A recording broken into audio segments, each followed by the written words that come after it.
How's it going, guys? Welcome back to TheBlueShifting. Welcome back to ReWrite, where stuff happened. Last week was freaking insane. We had super tree dragons of sucking your bloodness going on, and we got lost in the forest, and Lucia and Suzuru have superhuman powers, and evolved. And also, are we not going to also not forget that the dragon seemed to not care about Chihaya and Akane, as if it knew what they were, who they were. It's like, what the heck's happening? Kotori is the only one that's still with us here, and then we had weird moon god lady, whatever that was about, and I don't know, man. There's just a lot. I know how utterly bad I sound, but it was nuts, and I don't have any answers. It's still, I feel like I might finally be on the precipice of getting some, but holy crap. Now, and from some of the comments, apparently you all were waiting for that, so we've turned a corner of some kind now, and we also pushed ourselves to level 6, and the gears changing colors a little. It's just bizarre. And then we just showed up here. Monday comes like always, after we fell unconscious in the woods. So please, I want answers. Oh my gosh. Anyway, so thank you for joining me. Let's jump into it. Monday comes like always. Sure thing. After what happened, I spent all of yesterday sleeping. I didn't come to school today because I wanted to learn. I learn.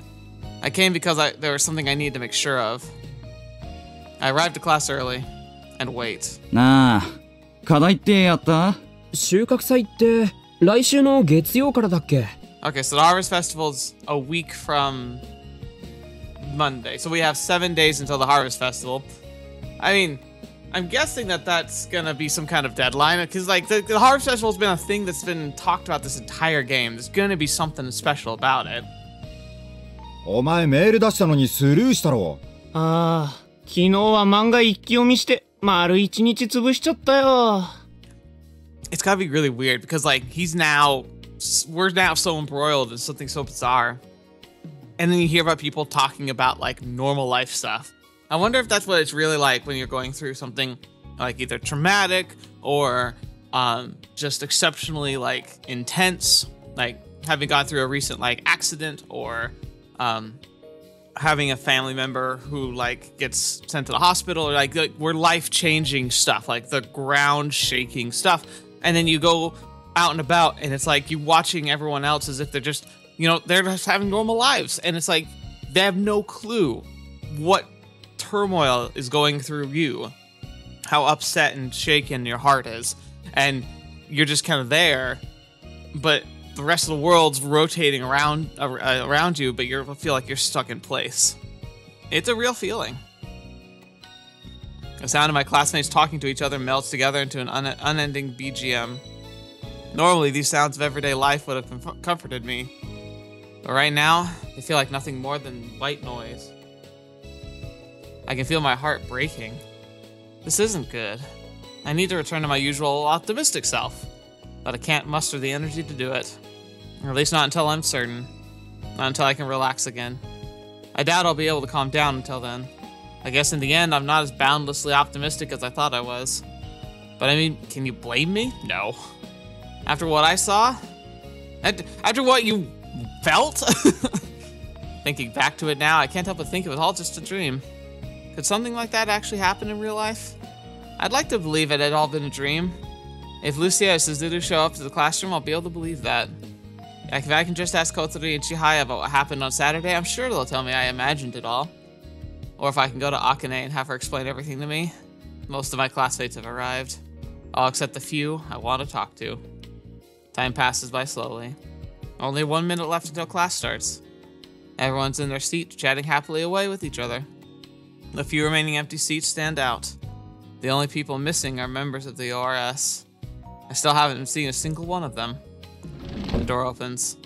It's gonna be Kotori, because she's the only grounded person, the only one of us that was a whole mess that seemed to be just as confused as us.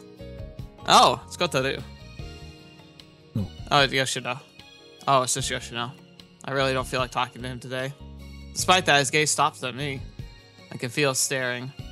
I wonder if how I feel is reflected on my face. What's even rarer is Yoshino cared about how I feel. I look into his eyes, but I'm unable to say anything, so I turn away soon after. He makes his way to a seat with a grim expression on his face. おはようございます。 Kotori, can you at least be here? The teacher walks into the classroom. In the end, I'm the only member of the RS to show up for school today. I send Kotori a text during our first break, but she doesn't reply. What the heck's up with all of you? I can tell I sound irritated. My classmates must have noticed too, as they haven't even tried to speak to me. They seem concerned, but they're keeping their distance. At least they care, bro. Like, that's something. They probably guessed I'm dealing with something serious. Second period ends. I send Kotori another text. This time, though, I send one to everyone else, too. All it says is, please respond. So far, though, no one has. Third period begins. God, this is depressing. After that comes lunch break, but I'm not the least bit hungry. I'm too worried to care about the mundane things like an empty stomach. I sit there with my phone in my hands, waiting for a reply. Oi! Oi, Tennouji! Huh? It seems like he's been calling my name for a while. I hadn't noticed. I haven't been even this hyper-focused on something since my last test. Sorry, I didn't hear you. What's up? なんつうか、なんかトラブってんのか、てめえ。Why would he ask something like that? I have no idea what Yoshino's trying to get at. I don't know. I think the thing is, like, we've been goofing around with him for this whole time, but remember, like, the impression we really got is that from, like, the downtown area, he's gone, like, tried to clean it up. He's tried to whip, like, the more rough side of town into, like, something somewhat respectable. I think Yoshino, while he likes to project a certain image, I think he genuinely is a deep down caring kind of person. So, like, today of all days, he's like, look, Tennouji's definitely got something going on. So, like, I think he's being genuine here, really. Though it's not like I can tell him the truth. I doubt I can make up a good excuse either. Nah, it's nothing. He looks like he's about to say something, but then he changes his mind. When I look back up, Yoshino isn't in the classroom anymore.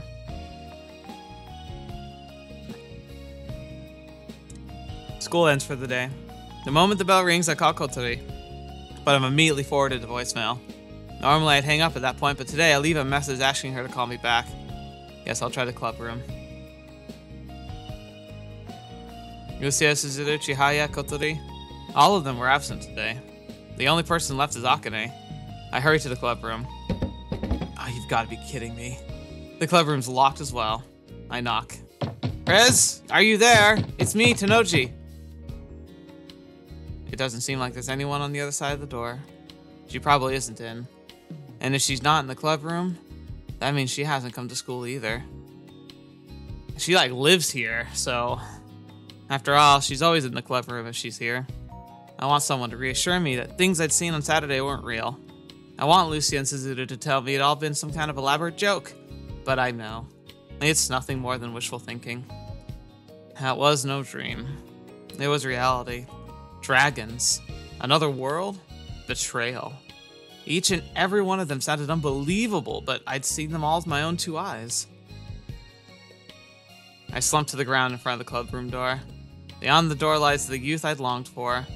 Pointless quests, fake leads that went nowhere. But still, those pointless things had value to me. In retrospect, we were awkward with each other. We didn't possess the unity of a team. Is this how it all is going to end?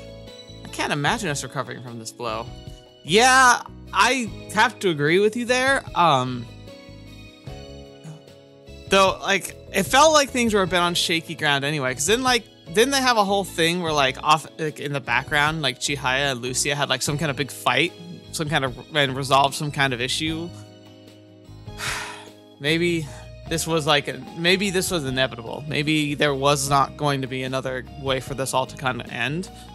And whatever was holding them together, like, I don't know, just hanging out with us, getting caught up in our whole thing, I mean, it sounded like it was kind of inevitable. Like the way that they were behaving, they wanted it to continue on. They wanted it to feel like maybe they also, if they're caught up in some kind of crazy, like mysterious second world type stuff, maybe they also hungered for a real student life, a real youth, you could say.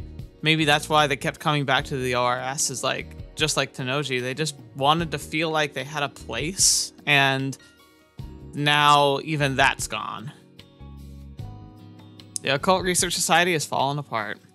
Absolutely, with no room for denial. In the end, Akane never showed up either. Dang.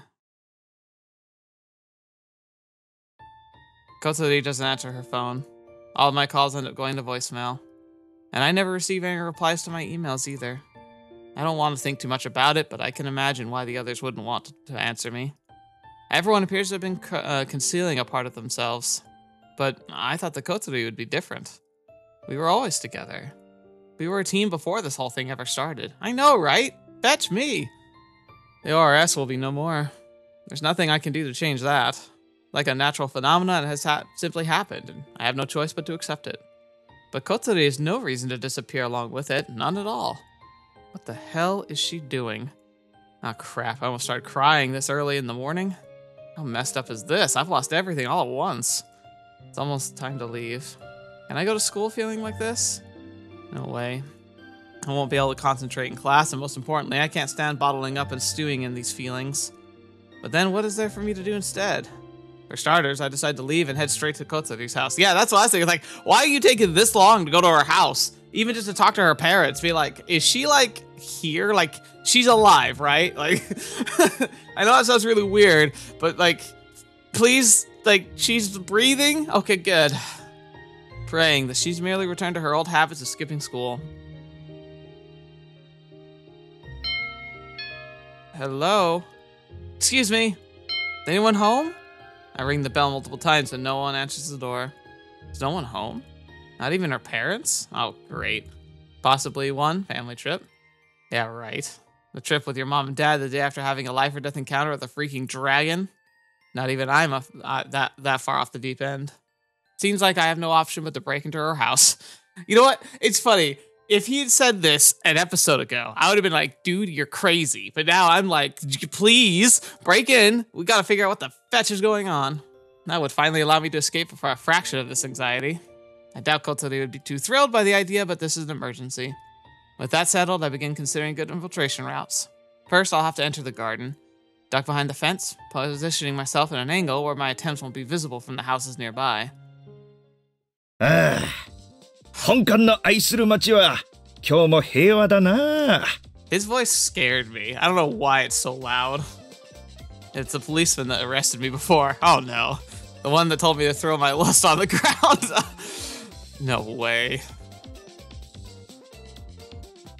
I hurriedly turn around. For whatever reason, the guy's standing right in front of the best infiltration route. What kind of mockery of fate has made him stand in the way of my righteous path yet again? おい、そこの声楽、止まりなさい。 He spotted me. ちょっとこっちに来なさい。なんだ、またお前か。 That's my line. なんだと？今本館に対して負のオーラを発したか。 I like how his response is like, did you say something remotely negative about the police? No. The guy's possessed a keen intuition. この辺りで何をしていた？ I was going to school. 窃盗目的か。 Listen to me. 目星をつけていたのか。 Come on, stop making things up. Kotaru, say, my friend lives here. She's a classmate. 本館を愚弄するな。 This guy scares me. He was talking pretty weird last time too, so I'm trying to get seriously concerned for my safety. 本館はな、本館は平和を守っている。 Of course. そんな本館を侮辱するということ。 I didn't intend. Yes, it's just as you say. 抵抗するようであれば。 Fetch me. 書き。 Sounds like we're in America. Surely there are regulations against that. 平和のためなら本館は殺人鬼にもなる。 Oh gosh. Oh no. You need professional help. あ? You're right. I agree. I have no choice but to keep arguing with him until he lets me go. In the end, after keeping me for 30 minutes, he escorts me all the way to school and reprimanded me for skipping habits on top of everything else. I was only late because of you! Cool. Just cool. Second period. Can't concentrate on the teacher's words whatsoever.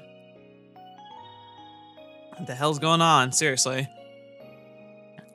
None of the ORS members showed up today either. I'm powerless. I may possess some weird superpower, but in the end, I'm just a kid with no life experience. And my power isn't even strong enough to hurt monsters or anything. If I instead possess something on a whole nother level... No, right now I'd prefer enough powers to diplomacy to fix these kind of complicated situations. But that's not the kind of skill a mere student can possibly possess.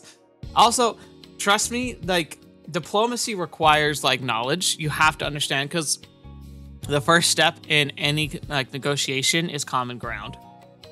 Like, you have to establish a common ground, but the thing is you have to also understand where each party is coming from. Because if you don't understand at least the basics of what they're seeking out of, like, any dialogue, you're going in with your hands tied, because they're going to be keeping secrets. People are always, like, it's very rare for people to actually, like, say what they mean first time around. So, we'll have to see. The real world doesn't work like manga. I can feel depression closing in around me. God. Jeez. Why you gotta be so real, game?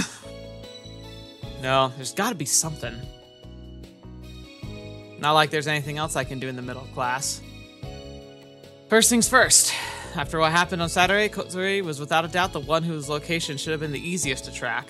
Kotori isn't involved in any secret organizations like the rest as far as I'm aware. And there's the Green Club, but I doubt they're trying to destroy the planet. She has no reason to disappear. But she did. Wait, did someone kidnap her? No, that's preposterous. But I can't be sure about that either. I have my phone in my pocket set to silent. I'll feel the vibration the moment anyone replies to me. It's against school regulations, but I don't care. My sole option right now is to wait. Lunch break. Unable to calm down, I head to the club room. Break it down! I find the door locked like yesterday. Why would Akane choose to disappear? There's a million reasons, given her super suspicious background. Could she really be hiding in the club room, though? I have to confirm. I press my hand against the door. It has a sturdy-looking lock on it. Even my crappy power can prove useful for something. No one's home. I expected that, but still can't fend off a wave of disappointment. The room's empty. Nothing has changed inside. Or, not entirely. I spot a memo on the desk. Please be 2TK. Holy crap! Be patient and bide your time. As long as you do not make any ill-advised moves, your old life should return to you. It would be for the best if you forgot the unusual matters that befell you the other day. You have stirred the hornet's nest enough. Let sleeping dogs lie. All that you have seen were hallucinations caused by negative ion poisoning. Pay it no mind. Now that's some BS. Negative ion poisoning? Okay, you know what negative ions can be translated to? Salt. They have their ionic, salt is an ionic component. You know what else has ionic? Water. Ionic means nothing. It sounds fancy, but like it just means polar. It just means that on a molecular level, it has a positive and negative charge, whether faint or very severe. Like a good example of severe is something like lithium or chlorine, which like is got such an imbalance as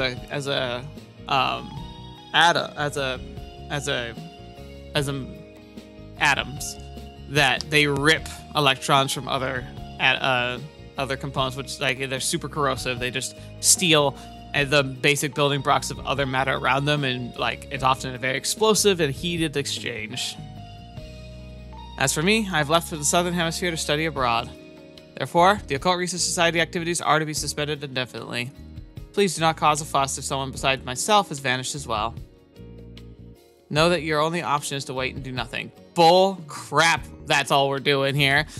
Fine, I'll write off Akane. I could even write off Class Rep and Suzuru. Like, that sucks, but I'll write them off too. Chihaya, I mean, who knows where she went. If she vanished whether she intended to or not. But Kotori, no. We're not just going to lay down and accept that she's just part of this whole weird debacle. P.S. As compensation, I will not demand the door repair fee for you this time. Yes. Akane predicted I'd force my way in sooner or later. I can easily tell it's her, just looking at the text. That's a relief. She's like a pillar supporting my heart. And I've only known her a little over a month. I liked her. Southern Hemisphere. Sounds like she'll lie, no matter how I think about it. But even so, still relieves my anxiety a little. Akane seems to be doing relatively okay at least, and that's enough for me. She wants me to wait. Indeed, there's little I can achieve by moving in the dark. I should probably listen. I fold the memo and stick it in my pocket. Yeah, no. We need to find Kotori. Like, I don't care what else we do. We're finding Best Girl. After finally calming down, I begin remembering other things that I put off until now. First, about myself. About my power. Can't ignore it any longer. I thought it would only boost my physical abilities, but it showed another side of itself last Saturday. A weird rainbow glow that poured from my wrist instead of blood. It swayed like the sea grass growing from my body, but when needed, I could solidify it into sharp claws. Also, like, I know it looked weird, but it's pretty clear from, like, how they broke and disintegrated that it is your blood, but your blood is full of some kind of power. That's what's really interesting about it, actually, is that the power doesn't seem to be innately yours. So perhaps, like, this stuff you've been drawing on isn't really yours at all. Like, maybe you're borrowing it from something. Or it's like something that's inside you, but maybe if you push yourself too hard, maybe that's what happens. Maybe pushing yourself all the way would, like, allow this whatever it is to escape you or to be birthed into the world, you know, using him as a conduit somehow. That could be the price that he could be paying by pulling on these powers, is like he's essentially like drawing in an extra dimensional being. Kind of reminds me of like a Call of Cthulhu pact, like a cult pack. You know, you get magical powers from the beings from beyond, but then you can also become like a vessel for them to come to the physical world. Indeed, it was without a doubt a weapon. It had no weight, but cut like the finest blade. I wonder if that's how wielding a lightsaber feels. That's a good reference. Looked pretty useful at first sight, but it turned out to be pretty weak. And blade shattered the moment it was damaged. Well, real weapons shatter under heavy impacts too, but a magical thing that's like that should be able to avoid that kind of real-world problem. And it wasn't that comfortable to wield either. One good thing about it was that you could regenerate the blades as soon as they broke. But I also felt as if they were sapping my energy. I wonder if that's how it feels to have your MP drained. Magic points or mana come up in a lot of video games. That actually describes my situation surprisingly accurately. In other words, I can't keep regenerating my blades indefinitely. Yeah, again, like I said, it really felt like it was blood, and that would make sense too. You're turning your blood into a weapon. That means it's not in your body to keep you alive, so I'd probably have to take a break after summoning a couple. Very much like regenerating MP. Can I even summon that thing at will? I try. Ugh. Focus on my right wrist. I imagine 3 beautiful rainbow blades extending from it. This is actually really interesting because, like, I have recurring dreams. I've always had a lot of very vivid dreams, and I think I've mentioned this before, but have you ever had dreams of yourself having superpowers? Like, a lot of us end up having a flying dreams or something like that. But I always have, when I have dreams of having a superpower, like, especially because, like, I tend to be in the dreams with a group of people who also have powers, you know, very X-Men-like. And I always had the same power in my dreams. It's also nice because it's definitely influenced by me, because it's also the kind of power that I would dream of having if I could pick one. But it's the ability to open, like, portals or wormholes between 2 distant points in space. It'd be fun to explore the idea of this type of power, because I wonder if you could also make it between 2 points in time, but that'd be a stretch. But it's really funny because the way in the dream I always have to activate the powers it's a very meticulous thing, where I move my hand in like a slashing motion through the air, and I always had to like concentrate a very specific way, like almost like you're flexing a mental muscle. Like, you had to put yourself in a state of mind so concentration wasn't natural. Like, it wasn't something you would think normally. You had to like really focus on it. But what I would do is, like, I move my hand through the air in a cutting motion, and I would kind of move it slowly and purposefully until and I'd be focusing not just on like activating that part of your brain, but like also focusing on like where I wanted to go, like where I wanted to make a gateway to. Like I had to really concentrate on it. I had to like avoid distractions. But as I was moving through the air, like I would be moving around, like doing these kind of like, it'd look really goofy because it'd be like these chopping motions. But what I was doing was feeling things out, because eventually I'd hit a point in the air where I would like meet a resistance, like you'd run into a solid object, but it wouldn't be able to see it. And then once I was there, I had to force my hand through it whilst concentrating. And once I like pushed aside whatever that resistance was, it would slowly tear open a space in reality where we could then hop through and go to a different place on the planet. So it's really fun, because like that's whenever I have recurring dreams sometimes, and recurring narratives of dreams, and sometimes they can be years apart, but like it'll pick up right where I left off, and it kind of comes with a big exposition dump of where I was in the dream. And the dreams that involve these superpowers and involve these like using these pathways to be able to travel, it's always been really cool. Like it'd be so much fun to be able to have something like that, and just what that could be like. And I almost narratively enjoy the kind of pseudo-realistic, like there's a concentration and time. Like I can't just like willy-nilly like open a portal and jump through. It's like I have to really understand where I want to go, and I have to take time to get there. Sometimes I can open them pretty quickly. Sometimes it takes a long time, like hours. It just depends on where I'm trying to go, and like, I don't know, probably something behind the scenes that I couldn't really understand as somebody using the power. It's just really interesting. So yeah. But that's my experience with like imagining what it would be like if I had powers. That's how it happens in my dreams. And so I imagine it's also like a concentration type thing that might have to be like flexing a muscle you don't know you have in your mind. Oh, stretch. Oh, that was surprisingly easy. An aurora-like ribbon rises from my wrist. It languidly sways in the air like before. The blades grow from my wrist like seaweed, one after another. Their movements remind me of a living thing. It's kind of creepy. It's growing from the area where depressed people cut their wrists at. Hey, that's a very weird way to go about saying that. But if that's the case, isn't that the front? Like that's okay. I guess I could see that, especially when they have no like they're not super tangible. The ribbon coils around my wrist like morning glories traveling along the back of my hand. There's no way I could use them comfortably if they just stick out from my wrist, so I really appreciate that. The ribbon splits into 3 blades when it reaches my knuckles. I try solidifying it. There we go. It changes into a weapon around 50 centimeters long. The change took 1 to 2 seconds total. Or rather, the amount of time it took for it to solidify after coming in contact with the outside atmosphere was a second or 2. I can probably ready it faster than that. If I decrease the number of blades or make them smaller, they should be ready sooner. Why is it taking this form anyway? It must be coming from somewhere in my subconscious. Yeah, you just read some Wolverine comics. I recall an old movie where I saw as a kid. I can't remember the exact details, but it was about an alien hunting humans. Oh, Predator! That's actually an even better reference. Of course, Predator only had 2 blades coming out. He's described as 3. And that alien used a very similar weapon. It looks pretty beautiful, though. My wrist blade emanates an aurora-colored light. It doesn't look like any material that exists in the real world. The closest thing is probably soap bubbles. Let's see how sharp you are.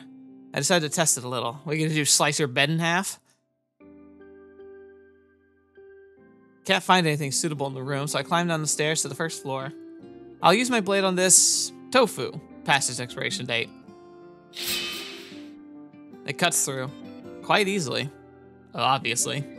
Looks like it wasn't just the expiration date that expired. It was pretty good, if I do say so myself. Too bad I can't tell this hilarious joke to the world.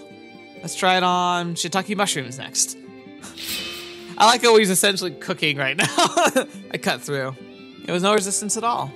I'm cutting these things up like on a chopping board. Just readying the blade above my prey and pushing it down gently. You have to use a pulling motion to cut properly with a kitchen knife, but there's no need for that with this thing. I need a better target. But what else can I sacrifice for a test? After looking for a while, I end up with the following. Old sneakers, a lump of meat, Cat, alive. Well, hey, no. Cognac. I try my blade on them. First on the rotting ancient sneakers. They are too small for me by now, so I can't really put them to better use anyway. I would have thrown them away anyway, so they're perfect for a sacrifice. It's boring just to cut things up, though. With a real battle scenario in mind, I can toss the sneaker into the air and attack them as they come down. I toss them up and intercept them with the wrist blade. 4 pieces of decimated shoe land on the carpet. Oh, this is amazing. I cut it to pieces. One more time. I attempt it again. The other sneaker separates into pieces as well, offering no resistance at all. Oh, this is a lethal weapon. Next, for some reason I have a big lump of meat. I don't even know what it's used to belong to. It's also unnaturally large, about the size of a child's head. Fetch! Why? What? Probably something my parents bought for dinner and forgot about. It doesn't have an expiration date to check or anything, but it feels like it's been in the freezer for as long as I can remember. It's about time to dispose of it, so it's perfect as a sacrifice to my blade. I'll put it on the desk and cut through it, imagining a real battle scenario. Lump, you dare defy me? Yeah! My blade meets the lump of meat. Slash. Felt a faint hint of resistance in my arm. But that's about it. The blade cuts through the lump of meat like it's nothing. That's frozen meat too, so that's pretty good. I try moving it, but the top separates from the bottom. Well, I've established it cuts better than a kitchen knife for now. I could probably cleave a person into it, this thing. Scary thought indeed. Next. For some reason, there's a cat in my house. You better not. You better not. Probably got in through an open window or something. It's perfect as a sacrifice for my bloodthirsty wrist blade. Like hell it is. Translation, I've had enough of your prattling. Serve me dinner already, schmuck.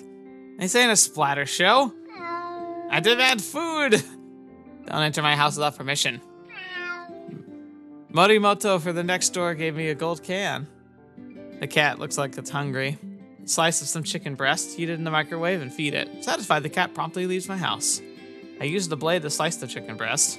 It's a bit too long for that kind of task. I guess it isn't the best tool for cooking. You think it's like, what do you say? How many centimeters long? Like 30 centimeters long? Next, the cognac's turn. Gonna slice this thing like butter. I cut it. Rah! It didn't work. What? Ah! Nothing. Didn't even leave a scratch. How is that even possible? I sliced a pair of sneakers like they were made of wax. But no matter how hard I try, I can't do anything about the cognac. That is interesting, actually. I wonder why. I was thinking, like, maybe it's only, like, good at cutting through living matter. But I don't know if that counts as, like, plastic for the sneakers. I don't think those are organic in nature. Maybe rubber, but even that, I don't think it's truly, like, organic in nature. I just think that rubber, I think, isn't rubber, like, a component of rubber, like a tree sap? Can't cut it. Seems like I discovered my weapon's weakness. I'll be in big trouble if I meet an enemy wearing cognac armor. I better keep this information to myself so no one can use it against me. As such, I've learned that my wrist blades are unstoppable as long as it doesn't have to face cognac. I don't know, maybe try a window? Couldn't hurt a person pretty badly if I attacked them with this. But what about the monster? Like the black dogs and the green dragon. They were big, fast, and attacked me as well. They ran or flew around, changing the distance between us constantly. It's a lot harder to slash a moving target than you'd expect. 50 centimeters starts shriveling off, feeling awfully short when I consider that. So 50 centimeters. It all depends on one's skill in the end. No matter how much muscle you build, it's nearly impossible to defeat an animal equal to your weight. The human body hasn't evolved to fight. Not like that, at least. You could never outrun a 4-legged animal on 2 legs. 4 limbs also enhance one's ability to cause damage with fangs. Men might have received wisdom in exchange for discarding 4-legged locomotion, but we paid at a price in physical strength. My current physical abilities are probably equal to 3 grown men at this point. I have enough strength to fight off a whole group of assailants, but it's probably still not enough to fend off a single giant dog. After all, I can't cause as much damage even if I punch them with my full strength. And in the case of a bear or rhinoceros, not even having 10 times the normal strength of a human would guarantee my victory. It's hard to toughen up when still remaining in human shape. And while these wrist blades will only serve to defend myself at best, as such I need martial ability if I can make up the difference between myself and the beasts. And the only thing that's gonna home such skill is experience. But acquiring that takes time. If I could at least turn this thing into a spear. From what I've heard, spears are more suitable weapons for amateurs than swords or claws. Probably. But then again, that's also making assumptions that you're fighting other people. Fighting against animals could be a little different, but a spear is nice because like it's a thrusting weapon, and oftentimes if you can, work with other people, you can set up defensive lines and could even like brace yourself. So all you have to do is just kind of point it and just let people let the enemy attack, land themselves on it. One-on-one, I don't think a spear would be better than a sword. But again, that's all opinion based. My closest experience to wielding a spear was playing a long stick in lacrosse. I was a defender, and they have really long poles, like about 6 feet long, and you use that. So I do have a personal affinity and enjoyment of the idea of using a spear, but definitely not like that. Stabbing someone from a distance does indeed sound easier than cutting them with a blade in close quarters. I decided to try it. How do I get rid of it? The very moment my blade loses its glow, its smooth surface turns rough and it breaks off like a thin piece of glass. It separates into a myriad of particles and disperses before hitting the ground. There's not a single shard left behind, probably because it's not part of this world. It returned to total nothingness, just like the monsters I killed. I wonder if they're related somehow. I wonder. Probably. It's convenient, though. The blade has been connected to my consciousness. There must be ways for it that I could put it to use, like for a perfect crime or something. Or being able to turn it into a spear. Extend! Hold fast! I imagine a spear sticking my stick my hand forward. That kind of look like a spear. It also kind of look like a laser beam. Feel my MP drain. There's a faint pain between my eyebrows. An aurora ribbon extends from my wrist. Did I do it? It seems to have answered my request, elongating further than usual. And then it hardens. Nope. All I managed is a short imitation of a spear. It's about 2 meters long. It feels weightless, but there's no way I can use this for fighting. The deformed thing I've created feels more like an icicle than a spear. Besides, one has to use 2 hands to achieve results with long stabbing weapons. You need 2 hands to raise it, aim it, or switch your grip. All very basic movements, but there's a depth to how you combine them. But with my power, all I have is a long blade on my wrist. The longer it is, the harder it will be to control. It feels similar to having your arm grow to 2 meters without any joints to bend it. An abomination like that wouldn't even serve the function of an arm anymore. And the same applies to a sword. I couldn't even strike someone from above without breaking my wrist. As such, the original wrist blade seemed to be the most convenient shape. I have to either stab with my short blades or use it like a claw to tear through my enemies. Those are the only variations I can think of. Perhaps 50 centimeters is the upper limit for it to remain functional. I make it disperse for now. I feel like I need more ideas. There has to be some secret technique that suits a hero better. Like a beam. I wish I could turn this thing into a projectile. Maybe I could shoot an aurora bullets or something? I try it. I place the chopping board vertically on the table, turning it into a target. Sticking my hand toward it, I imagine a spear shooting out of my wrist. Go! I feel the energy being drained once again as the shimmering spear jolts out of my wrist. A satisfying sound reverberates across the room. The tip of the spear is sticking out of not the chopping board, but the fridge, 1 meter to the side of it. Nah! What kind of missile is that? It was barely 2 meters from the target, but I missed it by a whole meter? Not to mention, the fridge looks barely scratched. Probably because only the tip of the projectile solidified by the time it reached the fridge, since I was so close.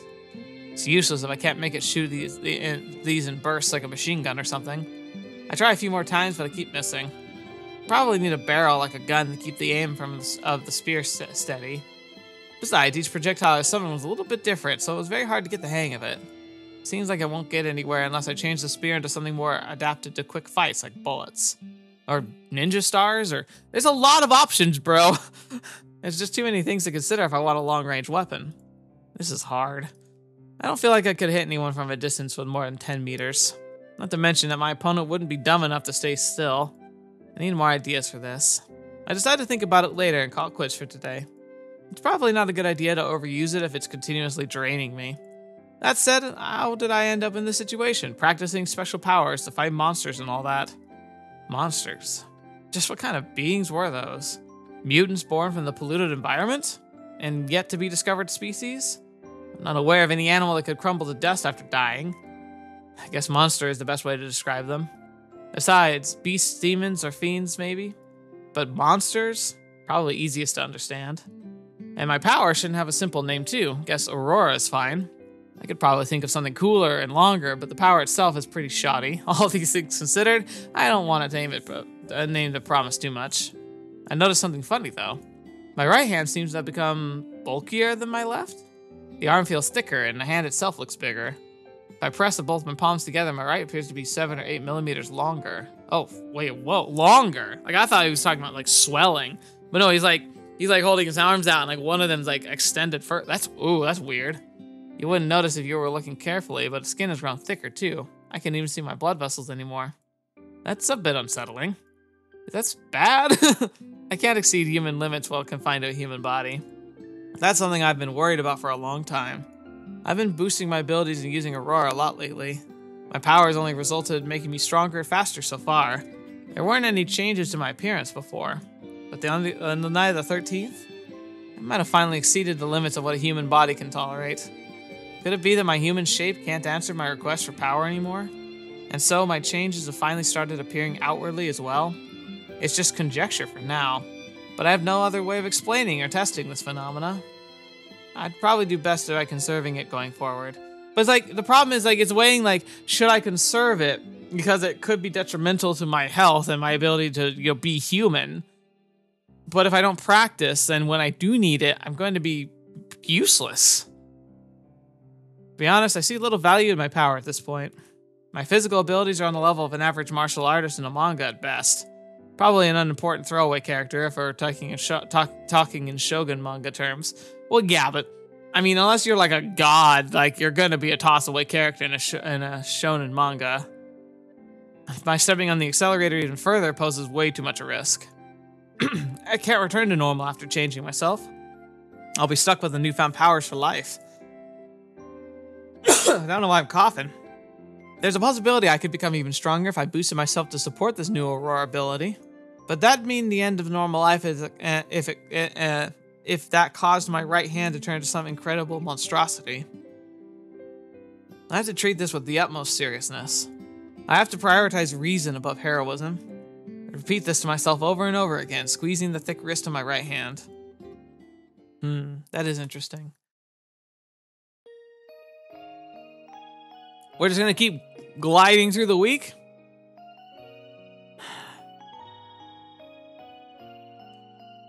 Wednesday is passing by in silence. I really can't remember speaking to anyone today. It's been a long while since I kept silent for so long. Not so bad for a change, I guess. Yeah, right. I've yet to solve even one of my problems. Exhaustion akin to that of having run a marathon dulls my heart. Preach, brother. That's what every day of my life's become. Exhaustion. I haven't seen my parents in a while either. Not that that's anything new, but the house feels really spacious with no one here. I mechanically finish my homework and suddenly realize I have nothing else to do. As such, I begin testing the Aurora ability again. I can add extra features to it once at the cost of energy, but I'm also limited by the fact that I can only summon it from my wrist, and it solidifies after a set amount of time in contact with air. My experiments with other applications for it have gone nowhere. It only takes a few seconds for Aurora to disintegrate if I separate it from my body. Given that, my hope of turning it into a projectile weapon is pretty much shattered. That's something I specifically wanted, so it's pretty unfortunate. I can't imagine myself beating a giant beast by cutting it with Aurora in its current form. I also tried making a shield out of it. The downside is that I have no means to attack if I do that. So it's literally, he can only spawn it from his right hand, and it can only take one form at a time. Maybe that's more of a limitation of Tennouji than anybody else. Like maybe if he practiced more, he could make a dual typed weapon, or maybe he could make the weapon change form really quickly. But again, like it seems like anytime he forms it, it takes something out of himself. Like I said, if it's like coagulated blood that's being weaponized by his powers, which sounds crazy, but like stick with me on this. It specifically points out that it takes on the color of blood before it dissipates. So it makes sense that it's like a blood sheathed in power, especially because blood has always traditionally been a symbol of like power, especially unnatural power, like utilizing life force. Like that's like the symbolism of it. So yeah, like he can't just like create and drop and create and drop. Like, he'd be much better off making one thing and sticking with it. So the wrist blades is probably the best way to go. I can't summon Aurora from my left wrist. I tested out the idea of using the claw to parry blows, but that didn't work out well. It's too fragile to function as a shield. As such, I can't devise any tactics that rely on me receiving an attack. Besides, even if it works as a proper shield, it couldn't properly block a blow from a giant beast anyway with my build. The Green Dragon. Its attacks were no joke. Just what kind of diet would I have to go on to keep up with something like that? The weird attack was like a straw from its mouth. Just getting close to that thing while avoiding it sounds nearly impossible. And on top of that, I'd still have to beat it at close quarters. Even those black dogs were tough as hell, and they were probably low-level beasts. I doubt I could do much with a few strings of my blade against a dragon. And every single one of its attacks would probably prove lethal to me. That doesn't sound very fair. No, but since when does these things coming across fair to you? That's a crap game if I ever saw one. But then I suddenly had a revelation. The dragon's straw attack. Could I steal it? It was like a whip that functioned as a long-range attack. And as long as it remained attached to my body, my Aurora shouldn't fall apart. How can I prevent it from solidifying? The form of the blade is infused by my consciousness. As long as I can vividly imagine it, I should be able to shape it however I wish. Turning it into a complex mechanism like a rifle is beyond my abilities, but if we're talking about a simple cutting tool, yeah, maybe that's it. Maybe if he really understood like how a gun worked, like not just like, here's the gun shape and here's how you pull the trigger and reload it, like intimately understood like all the pieces, how they fit together. Like, you know how they train the military to be able to like deconstruct, clean, and reconstruct their weapons, and they do it like to try and do it very quickly, to teach you good reflexes so you can do it without like having to think.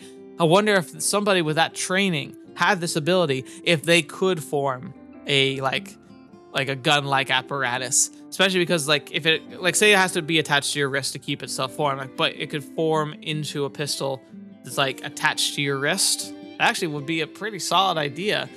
But then the question becomes, what about the ammunition it fires?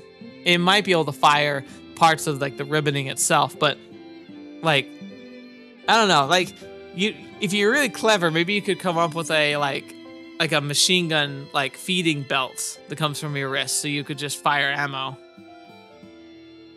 I can't make it into a proper whip because of the way it hardens. But what if I tried adding joints to it? A long arm with that many joints? If I made the tip sharp as a needle and used it like a tentacle. I try imagining it, but I get stuck immediately. It's not easy to imagine functional joints that I can control at will. Yeah, the trouble is most of your joints are just, like you could imagine would be just articulating joints. So like you would just have something that's flappy, not necessarily like workable. Even if I do figure out the joints, I have no idea when it comes to reproducing muscles. Dang. Why does a dumb power have to be so complicated? I'd be unable to save a single kid from the jaws of a monster like this. Maybe the stupid thing isn't even intended for use in combat. Maybe it's just a tool to prepare for a good barbecue. No, wait. The ribbon remains limber for a couple seconds right when I summon it. And do remember that the first time you summoned it, you literally blew the back of the dog's like head off. So like even in its like curly form, it's definitely strong. What if I use it as a whip within that time frame? I feel like I'm close, but I haven't arrived at a perfect answer yet. In any case, I want to keep my mind occupied with something for now, so I can keep my other thoughts at bay. The intrusive thoughts. Ugh. Tennouji-kun. I imagine everyone's really getting worried about us now. Alright. It's not the greatest place, but I think we're going to end here. It's been very distracting, lethargic, but it is time for us to kind of wrap for now, and hopefully we'll get some kind of answers soon, because everyone's still just gone, which is terrifying. But, I'm hoping that we'll be able to find at least Kotori. I mean, at the very least, right? Like, we gotta know what she's up to, because, like, it's terrifying.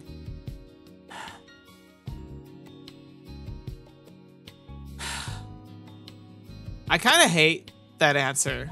Like, if it were me and I got a note that's telling me to stay quiet, that would drive me nuts. I would almost have preferred no answer.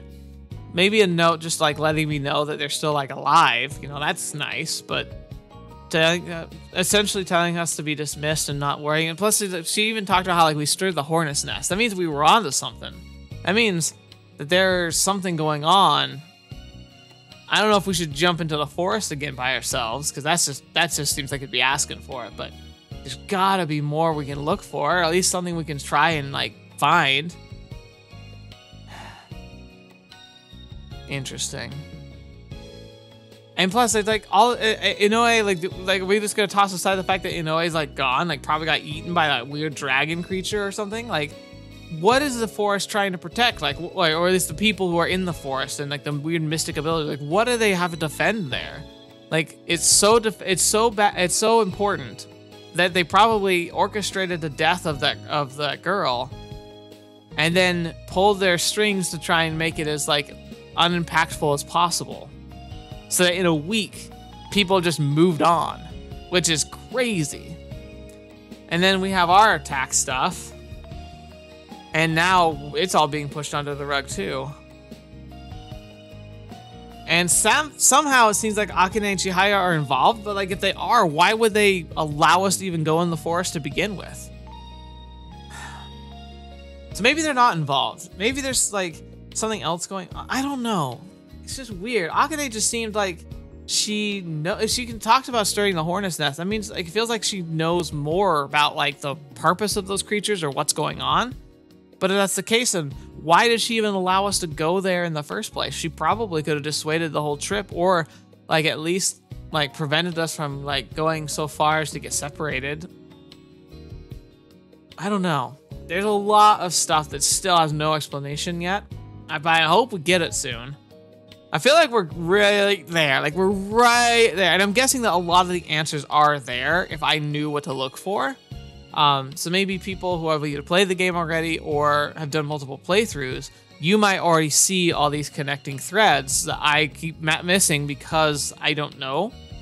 Oftentimes it feels like the second time through a visual novel is like the real when you get the real story and pick up all the threads, because I'm sure I was blasted right past a bunch of signs and indications because I just didn't know.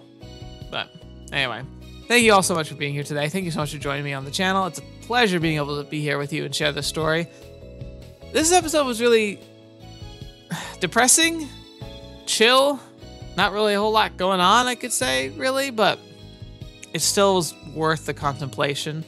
And it kind of sucks because I can really relate a lot with Tennouji right now. And that's like not great because he's not really in a good place. So, anyway, hope you all have a great rest of your day. Hope you have a good rest of your week. And I hope that if you enjoy this series, you're looking at the other series on the channel. There's a lot of good stuff in the backlog. Thank you so much for all your support, especially to patrons. You all are amazing. But until next video, watch with me. I have to see me in next. I'll see you there.